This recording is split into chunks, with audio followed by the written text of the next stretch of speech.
Hello coders, welcome to our channel coding age. और पिछले videos में हमने देखा था यूनरी ऑपरेटर्स के बारे में। तो अब हम आगे बढ़ते हैं और देखते हैं बाइनरी ऑपरेटर्स के बारे में। तो पहले हम लोग देख लेते हैं बाइनरी ऑपरेटर में कितने टाइप्स होते हैं। तो binary operator have 5 types. First is arithmetic operator, second relational operator, third logical operator, fourth assignment operator and fifth is bitwise operator. तो हम एक एक करके इन सब टॉपिक पे आएंगे। तो पहले हम लोग देखते हैं अर्थमेटिक ऑपरेटर के बारे में। तो जैसा कि आप लोग सिंबल देख रहे हैं, प्लस, माइनस, इंटू, मॉडुलस और ये डिविजिबल। तो हम लोग इन चीजों को यूज करके देखते हैं कि इसे कैसे यूज कर सकते हैं। तो उसके लिए हम लोग चलते हैं वीएस कोड के अंदर और एक एक करके सारे ऑपरेटर को यूज कर सकते हैं।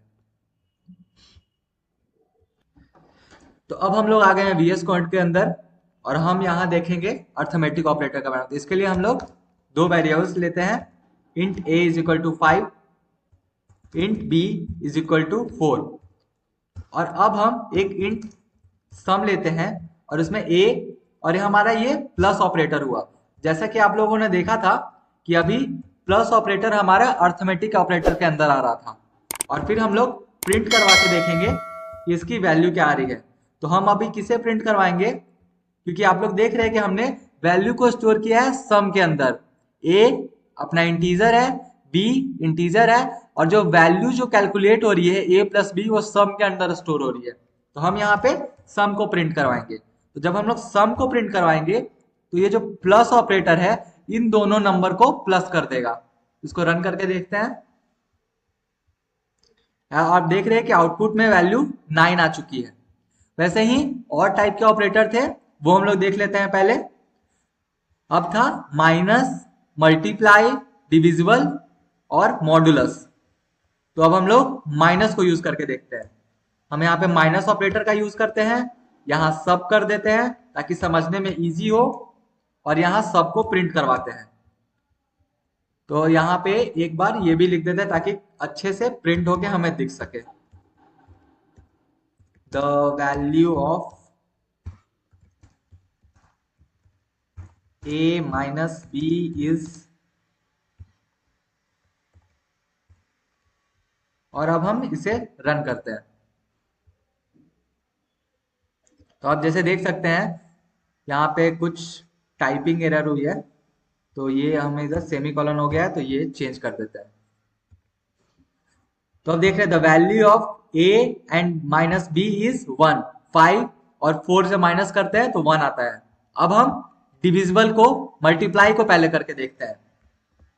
और यहाँ पे मल्टीप्लाई का ये सिंबल है स्टार, इसको यूज करेंगे। और यहाँ पे प्रिंट करने के लिए यहाँ पे स्टोर जब कर रहे होंगे तो इसमें वेरिएबल का नाम चेंज कर देंगे ताकि समझने में इजी हो। आप लोग भी वेरिएबल का नाम ऐसा रखें कि वो रिलेटेबल हो। ए बी सी करके स्टार्टिंग डेज में तो लिख सकते हैं, पर आगे चल के प्रॉब्लम होगी। तो अभी से आदत डालेंगे कि चीजें वैसी लिखी जो रिलेटेबल हो। तो अभी हम लोग ए और बी को मल्टीप्लाई करके देख रहे हैं कि वैल्यू क्या आती है। तो आप देख रहे हैं 5 इंटू 4 इज इक्वल टू 20।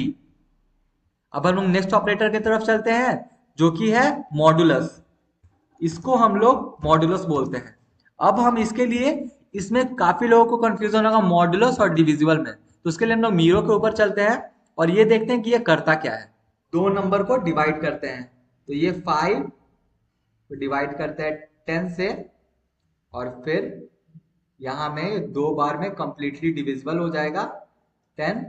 तो इसका जो रिमाइंडर आएगा वो 0 आएगा।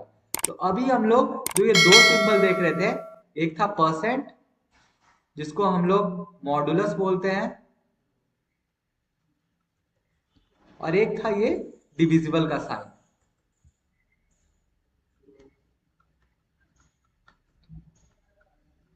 जो कि एक, आप कीबोर्ड में देखेंगे तो ये स्लैश साइन रहेगा। तो अभी हम लोग जब 5 मॉडुलस 10 करेंगे तो इसका जो आउटपुट आएगा हमारा 0 आएगा। और 5 डिविजिबल 10 करेंगे तो इसका आउटपुट हमारा 2 आएगा, 2। तो जैसा कि आप लोग देख रहे हैं कि ये मॉडुलस जब हम लोग लगाते हैं तो ये रिमाइंडर देता है। तो यहाँ पे मैं लिख देता हूं कि जब मॉडुलस हम लोग लगाएंगे तो तो ये रिमाइंडर देगा, और ये कोसेंट देगा जब हम लोग डिविजिबल का यूज करेंगे, डिविजिबल साइन का यूज करेंगे, स्लैश साइन का, तो ये हमारा कोसेंट देगा। तो फिर से चलते हैं वीएस कोड पे और देखते हैं इसका आउटपुट। तो अभी हम लोग आ गए हैं वीएस कोड के ऊपर, और अब ए की वैल्यू दे देते हैं हम लोग 10 और बी की वैल्यू दे देते हैं 5। अब हम लोग ए मॉडुलस बी करते हैं और इसको डिविजिबल के वेरिएबल में स्टोर किया है, तो हम लोग अब डिविजिबल को प्रिंट करवा रहे हैं। तो अब देखते हैं इसका आउटपुट क्या आता है। तो जैसा कि आप लोगों ने देखा था कि मैं जब बता रहा था तो मैंने बताया था कि ये रिमाइंडर को प्रिंट करता है। तो देखिए आप लोगों ने इसे रिमाइंडर को प्रिंट किया है। और अब हम लोग साइन चेंज कर देते हैं, अगर ये स्लैश लगाएंगे तब ये क्या करेगा। तो जैसा कि मैंने आप लोगों को बताया था कि कोसेंट को प्रिंट कर रहा है, तो अभी ये कोसेंट को प्रिंट करेगा। तो देखिए ये 2 को प्रिंट कर रहा है। तो हमारा अर्थमेटिक ऑपरेटर कंप्लीट होता है। अब आगे हम लोग चलते हैं नेक्स्ट टॉपिक के ऊपर, जो कि था हमारा रिलेशनल ऑपरेटर।